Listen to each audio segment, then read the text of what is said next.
Ho, ho, ho, Jaunty Mantis. Whoa, we're doing that again, huh? Yeah, I mean, it's all I got really for seasonal festive fun, but it's not all the Jaunty Mantis had for seasonal festive fun. What you're about to listen to is a special episode of the Jaunty Mantis from the vaults. Maybe the second piece of audio we ever recorded. True story. I thought this was lost. I was surprised when I found this. It is a bonus episode that we recorded with friend of the show, Rich Ranallo, co-creator of the indie glam rock RPG Velvet Generation, where he and Jesse talk about their old days LARPing Vampire the Masquerade. Am I right, Yeah, Jesse? I was hoping you're gonna say the Vampire the Masquerade so people would know we were cool and not that like lightning bolt kind of LARP. Oh, right. Yes, I'm sorry. The cool LARPing. Yes. And for an anecdote I tell in the middle of that, don't worry, I'm fine. Yeah, so, obviously the week of Christmas, we're not going to have an episode because we're doing the holiday things with our family and friends. We hope you're enjoying your holiday.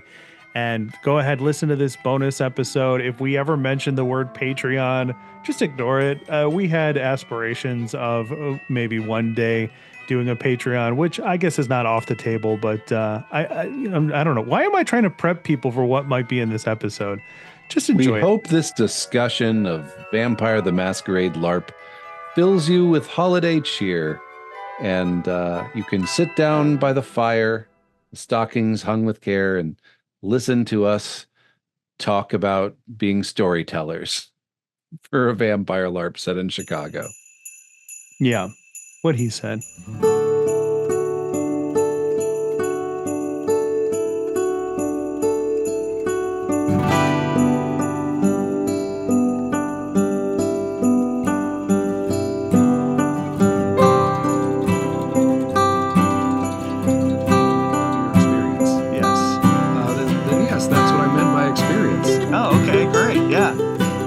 I don't know if I've ever been curious about live action role play beyond just a fascination with it. Like I think there are things in this world where you do or do not realize that they are your thing. If it's my cousin, he didn't know he was into salsa dancing until his wife made him do it. And now he does it whenever he can. Right. So I guess maybe that's the way I view live action role play, is that I was never really super interested in it, but the fact that you guys were doing it, I thought was fascinating. And so I never shied away from hearing about the particulars of it, but I have yet to actually try it out. Okay. Rich, do you have any experience with Vampire the Masquerade and live action role playing? Oh, do I? Maybe too much, honestly. Yeah, I think I was probably 14 the first time I played in a Vampire LARP, Vampire the Masquerade. That was started out at a convention in Chicago. And I went on to be a semi-regular player at some games in the suburbs. Went on to play in one of those large, horrendous networked games in Chicago. Ran that game for, I want to say, about 2 years. I was one of the storytelling staff, and then kicked off and started my own little group of Vampire the Requiem when that came out. And I think I ran that group for, I think, 2 years as well. And I believe it continued for about 2 years after I left. A little bit more here and there, but that's the bulk of it. I'm going to throw out a hot take. As a system, Requiem's better. Deal with it. Deal with it, old people. Yep. 100% correct. Yep. No idea what that means, but I'm here for it. It just, it actually like had mechanics for, what it means to be a vampire, and, like how you interact with other ones and why you would do the things you do instead of just go read every book or whatever. It was a much more well thought out, which, is not actually a knock on the original Vampire. They had the inertia of being the ones that basically create an entire genre of role playing that had never existed. But So to do it explain as that then. enthusiastic amateurs who became wildly successful, and probably not a lot of people said no. Okay, so for Tried people something like new, me, and they did it better. explain it then. Explain what? Explain what a live action role playing experience is. What is LARPing? What goes into it for the uninitiated? You are a monster to avoid becoming a monster. Did I get it right, Rich? Well, I think that's right for vampire, but if we want to do we want to give Mhm. if we're doing like absolute, like, do we want to talk about like real quick, like LARPing Yes. in general? Yes. Okay. I mean, it's okay. Stands for live action role playing. If you the standard spiel is take a role playing game that you play sitting down, but you play it standing up, and you're like actually acting as your character. Vampire LARPs were definitely not the first games like that, but they were like, there are so many people's first entryway into that world, and usually, like, oftentimes the only thing they end up doing as well. So, you had a bunch of people doing all kinds of different types of, playing pretend, LARPing, whatever. And it's meshed with this, Vampire the Masquerade tabletop game. Kind of makes a really nice pairing, since most of the stories that they talk about in the tabletop game are these like political, very political intrigue kind of things. So you're like, well, why am I not just like at this party that we're describing? Why are we not just doing this if, we're not doing all this stuff? And then you play it for like a couple of years and you find out why you're not doing that. So you basically take this game that's supposedly about like, deep political intrigue and all that stuff. And you combine it with the game that people were already playing, which is mostly about hitting people with sticks. And you take out the hitting people with sticks because you didn't want to have people doing that. I think that's Right. Okay, so mesh those together. Yeah. So it's go ahead, Jesse. People can get really elaborate with their costuming, plays for long arcs. A lot of your interaction, unlike a traditional tabletop role-playing game so much, you can go an entire session in at least a vampire LARP without ever talking to the storyteller, which is the GM, like just talking to other players. And to me, that was one of the things that was kind of, the allure of it, is just like, I am just having these conversations in character. Are they great conversations? No. Do they rely on tropes? Yes. You probably, if you have one, go smoke a clove cigarette and wax poetic about the torturous existence of your unlife. Yes, but then someone else is standing there and they might recommend you for extra experience points. So hooray. I don't know. It's a very different experience from tabletop play. I've never done the fantasy stuff where you hit people with swords. For those of you who may be familiar with it only from memes, like the lightning bolt thing. I have not played that style, but having done the vampire one, I can sort of see the appeal. I just have neither the time nor money. You mean that your experiences playing vampire LARPs have led you to want to hit people? Yes. And my brief experience as an assistant storyteller in your game just strengthened that even more. Okay, so the way I envision this is like, the weekend is coming up and somebody slips a dossier under your door and it has all this information about what's supposed to happen in the game. And you've got a character and you show up to the location. And as soon as you walk in that door, it's game on. Everybody's playing their character. The scene is set and everything, you're interacting as if you are your character. Is that more or less what's happening? Replace the dossier with a post or like play by post AOL chat room conducted by messages. And you're there. Yeah, I think the version in my head is more of what you guys described, plus that movie, The Game, starring Michael Douglas. Because like when I think about where you could go, that's what I'm like that's like the fullest extent of what a live action role playing game is in my brain. So what was your guys' characters? then like what was your favorite LARPing character? I don't know if I can talk about it in 2023 because there may be a fair amount of edgelordiness okay, so people who will listen to the episodes of the podcast we've already recorded, or I don't know where this comes in time, you'll notice a theme that as I am a fairly normal human worm baby, when I role play, I prefer to play characters who are in some way monstrous and inhuman, and then to try to find the humanity within it. We'll tack that last part on to make me sound good. But in Rich's game, I played, I don't know how inside baseball to get with this. It's a character story. What do you think, Rich? Just the high notes? He looked like I think we do high notes. I think if anyone's like, if anyone's listening who's like intimately familiar with Vampire the Requiem, they'll probably pick up on the bits that are important. I mean, you can say Lancia Sanctum. Yes, he was not Lancia Sanctum, Bishop Sherman Barnes. He was some weird bloodline whose name I don't remember, but it made him basically like a corpse. Like the Requiem version of the Samedi, sort of, or Harbingers of Skulls, or whatever they're calling them, for those who know non-Requiem vampire. And basically, he was just...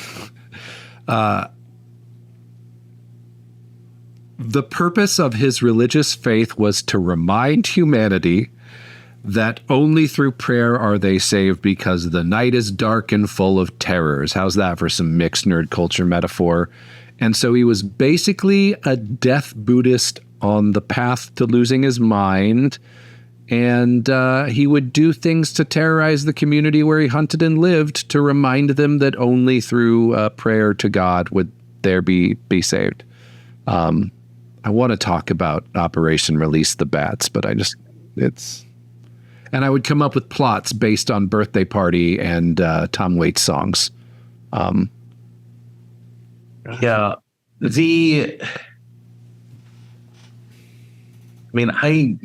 probably, I don't know. It's a lot harder for me to like, I think I would say since the question was, what character did you play that is the most maybe, similar vibes as being like, I want to play like the monstrous person. I was maybe not seeing the humanity in it as much, but I think the LARP character that I played the longest and probably the most was a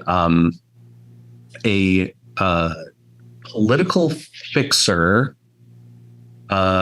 who was a like sort of the leader of a like weird self-help cult, but in a really janky way. Jesse, this was not in a game that you were in. This was actually the character I was playing down in the Champaign-Urbana LARP. We drove down there once. We drove down for the Requiem LARP. This was in there. This was predating. This was the Vampire the Masquerade. If you're familiar with Vampire the Masquerade, I was playing a follower of Set. It was the first character I played in that group. And the sort of stereotypical view of this vampire clan, I think, in the game is that they're like, they're like the drug dealer. If you've ever seen, there was a Partnership for a Drug-Free America, like PSA, in which a drug dealer, this like very cartoon 80s kind of like Double Dragon type guy, is like trying to like talk up drugs to a kid, and he's slowly turning into a snake at the end. That is what the followers of Set are, because they literally are drug dealers who turn into snakes. I'm very sure that this came from this one 15-second PSA. And as I talk about followers of Set, I think that also opens a whole can of worms on the general tone of cultural sensitivity of Vampire the Masquerade and that genre of gaming as well, because this is like absolutely the kind of game that'd be like, let's take like some real world mythology. Let's not give a shit whether anyone actually follows this in reality and whether this is a real religion, and let's just turn them into snakes or something like that. Because that shit was all over that game. But I was trying to like break the stereotype of like the sleazy street drug dealer from the after school special and turn him into like a political self-help cultist guy. And what I realized now looking back on it is like I was basically playing Roger Stone. And that's very troubling to me. With the tattoo and everything, I hope. I think at one point there was an in-joke about me literally, I don't think it was a Nixon back tattoo, but there was something like that with this character in the game that I was playing in like, again, like 2005, maybe. What's hilarious about that concept of the self-help cultist and like self-help cult or whatever and political operative is that is entirely what they are in the current edition of the game. And they've rebranded as the Ministry to be less problematic. They're stealing these ideas from me, I tell you. I know. Ahead of his time, Rich Ranallo. Yeah. So, yeah. My first LARP character was a Setite as well. And I'm wondering now, looking back, like, a 16-year-old kid shows up to your LARP and you let him play one of the restricted clans. I think it's because I had snakeskin leather pants. Yeah. Can we... So... Sorry, I'm just that just reminds me of a weird tangent, which is the persistent debate over people who are under 18 playing in these games. I was in danger. Well, because sorry, this is probably not like part of the plan or whatever, but you saying that reminded me of the fact that like. I recall as a storyteller, one of the staff running this game that was part of a nationwide network, really worldwide network of vampire games, One World by Night in Chicago. There was this like persistent thing where people would be like hemming and hawing. They'd be like, this like 17-year-old kid wants to come in and play this, whatever. And we were all of us in charge of the game were in this really awkward position of being like, well, I don't want literal children playing in this game. Not that there was like a whole lot that was like super objectionable or whatever. Like there really wasn't. I think most of the content here is like PG-13. If I think for me in a similar situation, I wouldn't worry about the content of the game itself. Right. But so we would be in this position of being like, well, I don't, you can't play if you're under 18. But literally every single person who was there was currently in their 20s or 30s or 40s and had started playing the game when they were under 18. Like, it's like smoking. No one starts when they're legally of age to do it. And like all of us were like, well, yeah, I was 14. I was coming to this game. Like there was other 14-year-olds. There were people in their 20s that were like people who in hindsight are maybe really creepy, like considerably older. And it was just, it was always so weird for us to be like, cause like, I don't think it's wrong to say you have to be 18. Just because it like lets everyone know that what they can say, cause you're dealing with this large group of players. But it was just also, I always thought it was like humorously hypocritical of all of us to be like, well, I was fine when I was 14. But yeah, well, in the larger LARPs too, the subtext, I'm just going to mention it because there are horror stories out in the community from these days is like, I wouldn't worry about the content of the game, but some of the players I would not want in a dark room alone with an underage person. Like there's, and not necessarily from a malicious perspective, but there are just some boundary issues that you find, and then possibly maliciousness as well. I don't know. Yeah. It's, there's a wide age spread at a LARP, especially back in the mid 90s when I started playing. Yeah. I mean, that was a different time too, because back then, or at least I feel this way, this is my experience in a non-LARP capacity. It's like I found social acceptance through gaming. My first role-playing game group were people who were older than me, and they were theater kids essentially. And like, if like it seemed weird to me back then that we should restrict anybody from a role-playing game environment of any kind, because this is a way for us to come together. Like, gaming is very social, but I think especially in today's environment, you would have to do that. It would have to be restricted that way. I mean, I What think would be worse to run with underage people, like a small game with like 10 to 12 players or a huge game with 40 to 50? which would be worse. Which would be, yeah. Oh, the large game, easily. Yeah. Yeah. I mean, all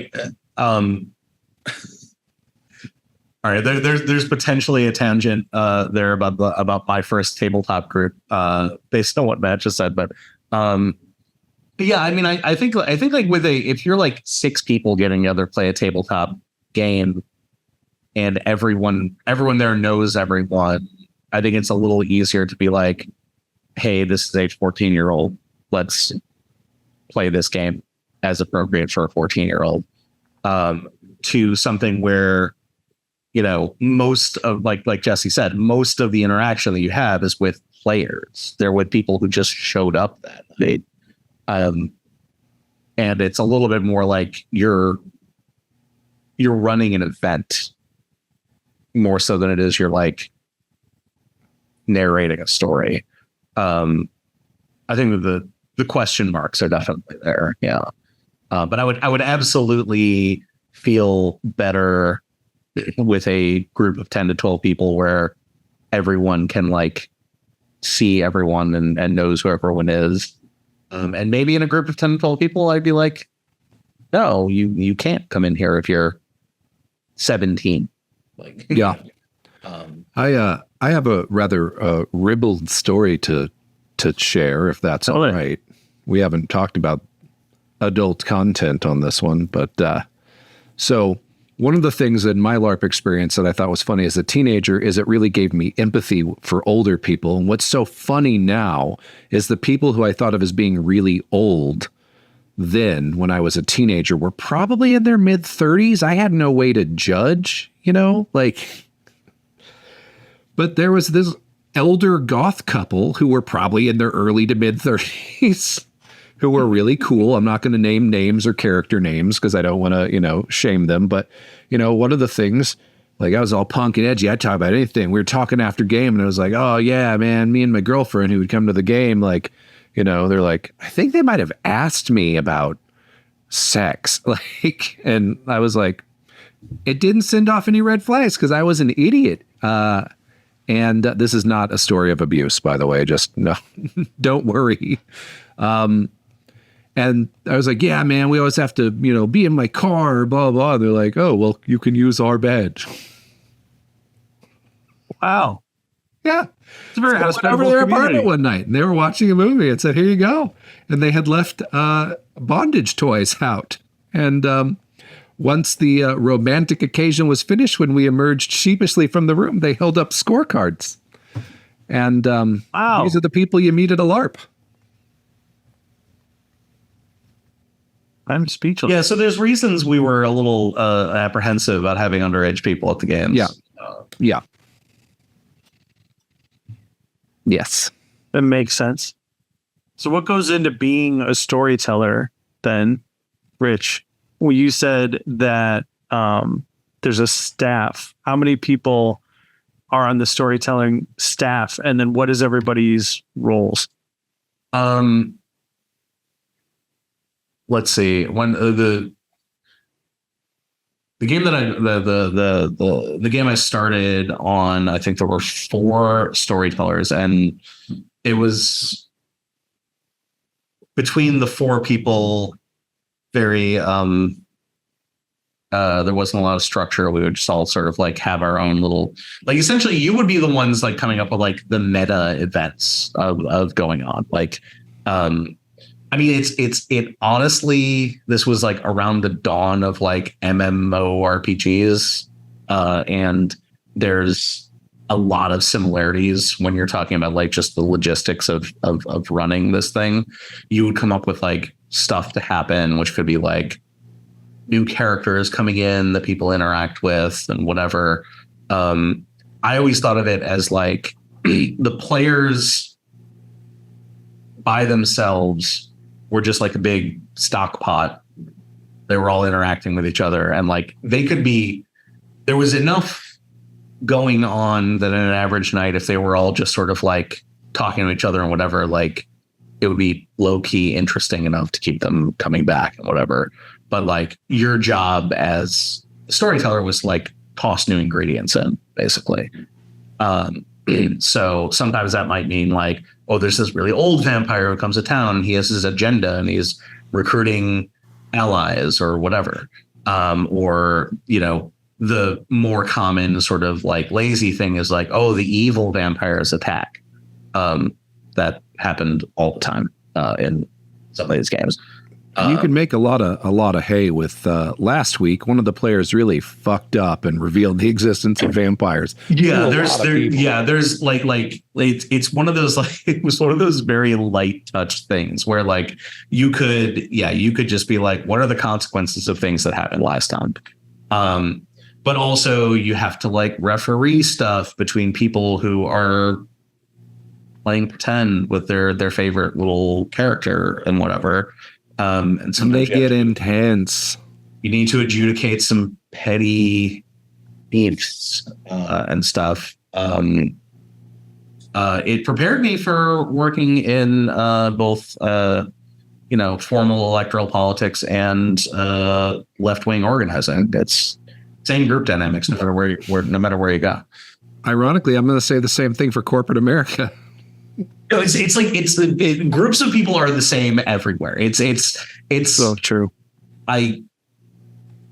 It's one of those things, no matter how many times I learn it for the first time, I'm still surprised. And I never just fully internalize that. So what's an example then of a petty argument that comes up between two players? Is it like, well, I'm trying to drink your blood. Well, I'm going to drink your blood. Like, forgive the lack of familiarity with what goes on. No. That's basically it. Yeah, you're okay. You're hitting on it. I mean, there's rules. So who drinks whose blood is like, you can figure that out. That's objective, right? And I think probably not surprising how people interpret things like the word objective. But my favorite example of the pettiest of beefs is there was in a group I was running, there was a feud between like one guy and like a group of other guys, I'm going to say.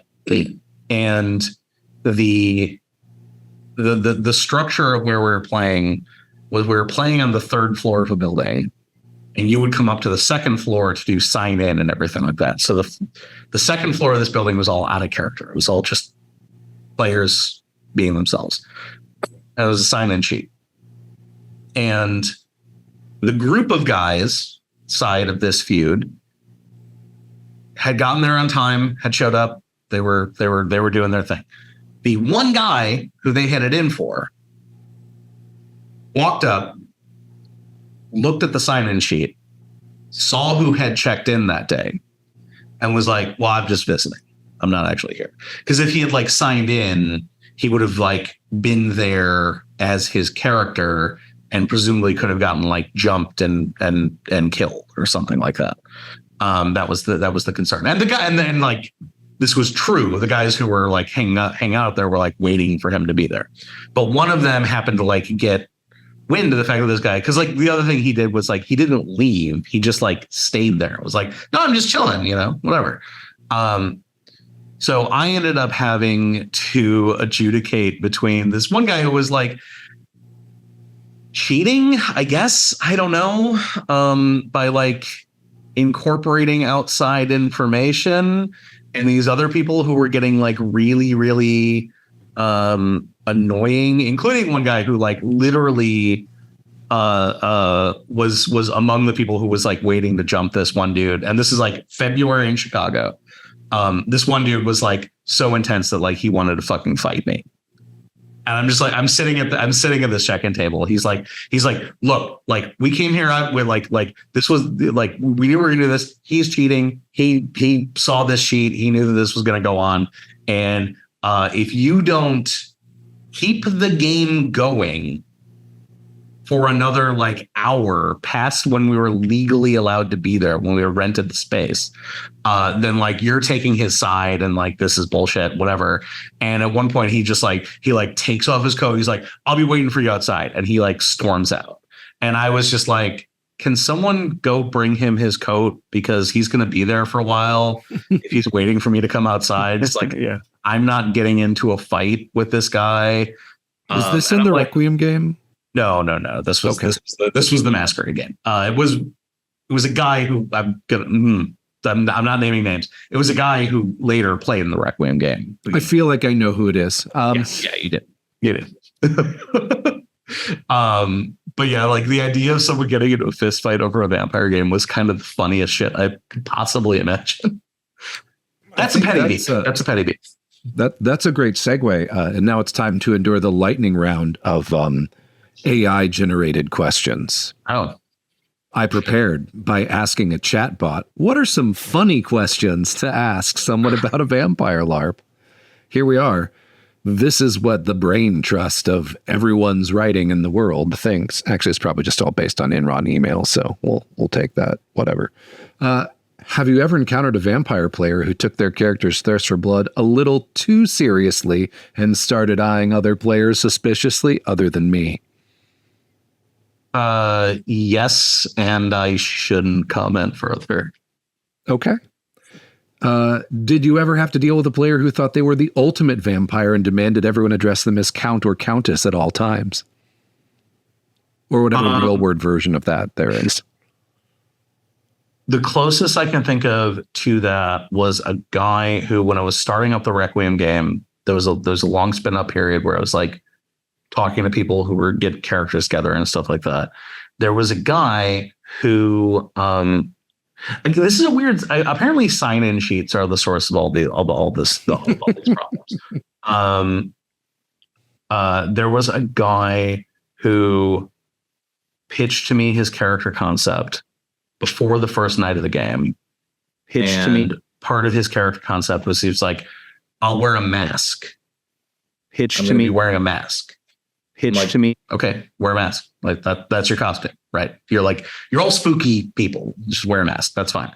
And then he got there, and the software, the database software that I was using to operate the game, printed out a sign-in sheet that had the character's name, the player's name, and a little checkbox, and you would just check it as you came in. And this guy saw that and lost his shit, because he was like, well, I told you I'd be wearing a mask. I'm like, yeah, and you're wearing a mask. I see that. It's like, no, he thought that by telling me that he was wearing a mask, that he was telling me that the other players would not know that it was this guy who some of them knew who was playing this character. He thought I, as a person, as a player, will be wearing a mask, and therefore I want. And he lost his shit and just left. He just fucking took off. He never came back. And he wrote me a really long email about how offended he was about this. I'm like, if you wanted to be clear that like you were the big spooky guy, I would have said okay, and also that's fucking weird, so no. I thought you were just saying I'm going to wear a mask. Is it okay if I wear a mask? Yes, obviously. You don't need to ask me about that. In a game that's so heavily built on interpersonal communication, the interpersonal communication abilities of the players are, there's a graph somewhere. Yeah. And it was really fun. I don't know. I had great fun. time. I went to one right before the pandemic here in Oklahoma City. I had a good time. It was Masquerade, fell into the old tropes, only felt silly for the first 20 minutes. And I was just like, oh, whatever. And it didn't end in a massive 20-player fight scene that bogs down time, forever. Well, if you'd have kept going, it probably would have. But yeah, that's the thing. I always thought maybe as a storyteller that one of your goals for every session is to not have it devolve into like a 20-person mass combat with like 15 minutes until the event space closes. Yeah. Oh, and then this is the other one. I think everybody may have heard a story about, most people have heard a story about this, if not experienced it themselves in the LARP community. Has anyone ever mistaken your LARP group for a cult of vampire enthusiasts in public, leading to some interesting encounters or funny misunderstandings? Pitch to me. The best example of that I could think of is actually fairly harmless. Well, okay. I have two good answers to this. One was playing in Naperville, Illinois. During the summers, like during the colder months, we'd play inside one game store, but during the summers, we'd be like all over the downtown area, mostly in this one park. And it was actually a lot of fun. Like, I'm not gonna lie, like it was a fucking blast. As a 15-year-old, it was great. But the people who ran the game had in advance contacted the Naperville police to tell them that this was going on, because they were like, and they gave them a capsule description of what playing live action vampire was like. And the cops as an institution could not give less of a shit about it. These were not, I mean, this is like, upper middle class white suburb community. These were not cops who were looking for an excuse to like brutalize people. Not looking for an excuse to brutalize these people, let's say. But what the cops took from this was that, because they were told, well, part of the in universe theme of this is you're not supposed to let people know you're a vampire. So like, don't worry, we won't be acting too weird, because everyone in character is supposed to be acting normal.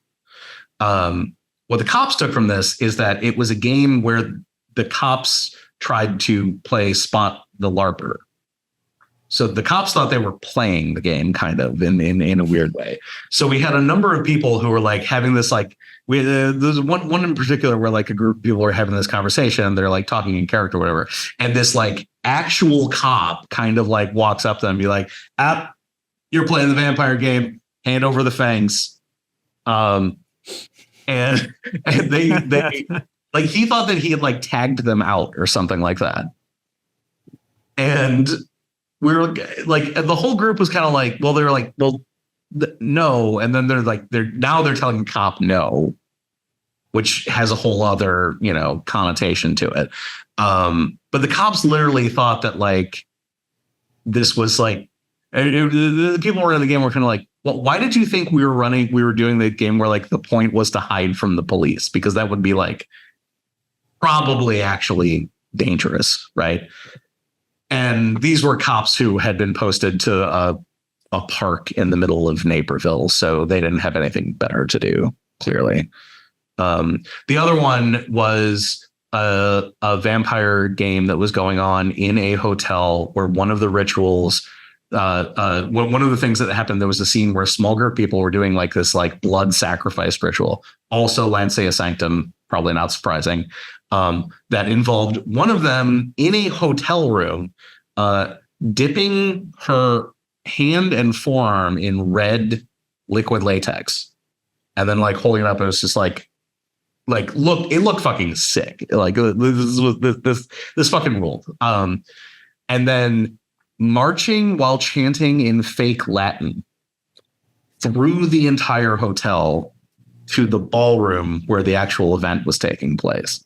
And that scared the shit out of a bunch of people. Like, maybe understandably so, I don't know, because she's just like dripping what looked like incredibly red blood. And the compromise that they came up with, this became a national policy in this group was that if you did something like that, because like the description of what they're doing was written into the book, like this was like a thing that you do, was that you couldn't use red. So like apparently right after that, people were doing that with like purple liquid latex. Well, that just looks weird. Wow. That's the two top examples I can think of that happening. I've got a similar story related to me. I'm a transplant where I live now. Related to me by a local who said that the vampire LARP was expelled from one of the local conventions because of, a LARP-related incident that I think happened in the lobby of an incredibly expensive hotel downtown in Chicago. I think actually the con got kicked out of the hotel for this. There was a baby sacrifice ritual involving a doll, a baby doll. Oh, wow. That was done off the second floor atrium, like at like 7 o'clock on a Saturday night, like in Oklahoma City, Oklahoma. And let's just say the normies were a little weirded out. And that's secondhand for me. I was the problem for outdoor LARP games because I just join in. Like without checking in to register. I just, throw off the vibe of like, because the way I dressed in high school, like, oh, that dude must be playing. Like, no, actually, this is my normal. Yeah, we get clothes, but you're outside in a public area. Yeah. I remember there was Go ahead, Matt. Oh, okay. We played in college in Muncie, Indiana, in the college part of town, a game that was outdoor and cross public areas of the main college strip and never had any issues, which says some about how exciting and vibrant the main strip of Muncie, Indiana college strip was on a Saturday night in the year 1998. Woof. There was a dude, there was a vampire LARP I was playing in the next town over from where I grew up, Lombard, Illinois. And also in the same town. So we were in like a comic shop and like in the street in front of the comic shop. Also in the same town, there was an abandoned Ovaltine factory. And that was basically where, if you lived in this town and you were like a punk kid, you were hanging out in the abandoned Ovaltine factory. That's where like the bad kids hung out.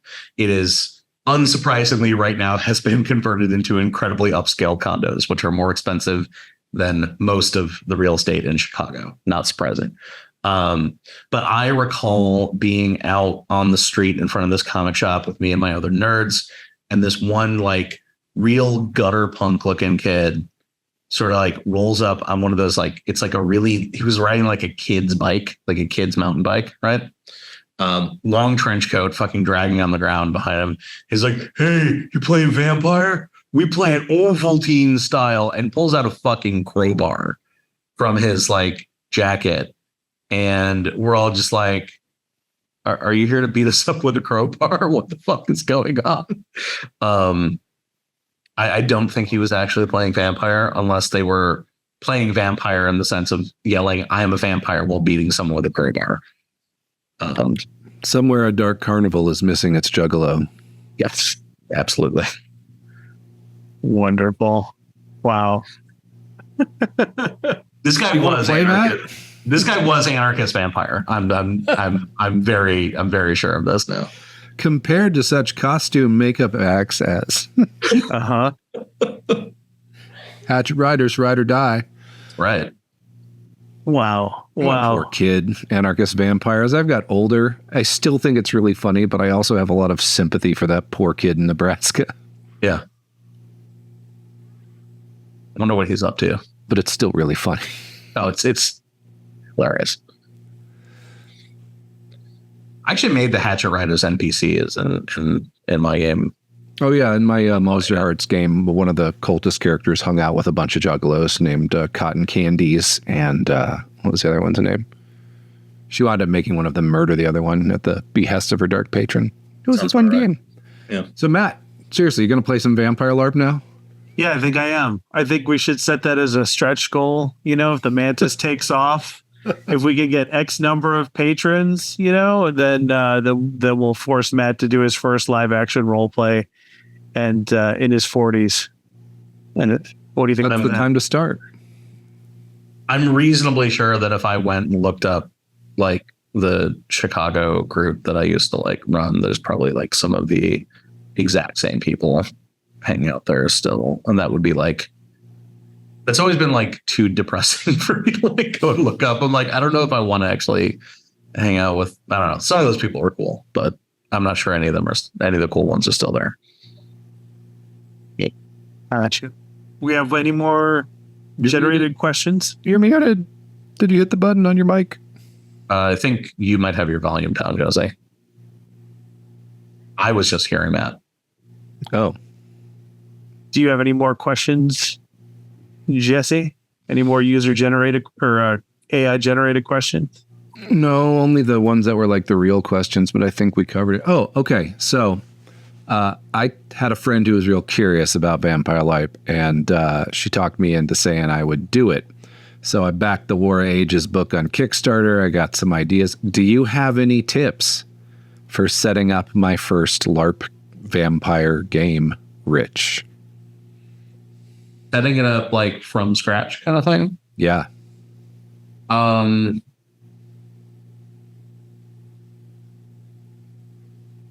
It's, I don't know. It's tricky for me because like I love like high concept ideas. And I think that like that's not what a lot of people going in. I guess if you're looking to involve people who like are in this world and have been for some time, you kind of got to just give them a blank slate to play with. The game we ran started out with like very much not a blank slate, and a lot of people had a hard time sort of grasping that. If it's like aimed at like people who are totally new, I think you got to swing the other way and like give them much more of a structure, like give them a reason why they're hanging out here, stuff like that. I think that, I leaned a little hard into like having kind of like codified like player interaction norms. I think that you do kind of have to have that, because if you're running a tabletop role-playing game with a small group of people, you can sit there and you can tell them and you can have a conversation about what the like expectations about the world and how you interact with it are. If you are hosting an event where theoretically anyone can walk through the door, you don't know what they're bringing with them.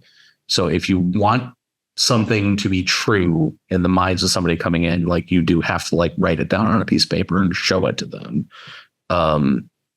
So like think about what the assumptions you're making are. Other than that, yeah, I don't know that I could possibly give any advice on that. But yeah, and I guess I would also say like, think about it like you're running an event first and the game second. Like you're creating a space where people are going to be hanging out. They're going to need to interact. Think about what they need. And then the game stuff should follow from that. That's really good advice. Hopefully it works. I don't know. All right. And if we don't have anything else, we'll just leave it there. We'll go through our where can people find more information about you. Rich, why don't you go first?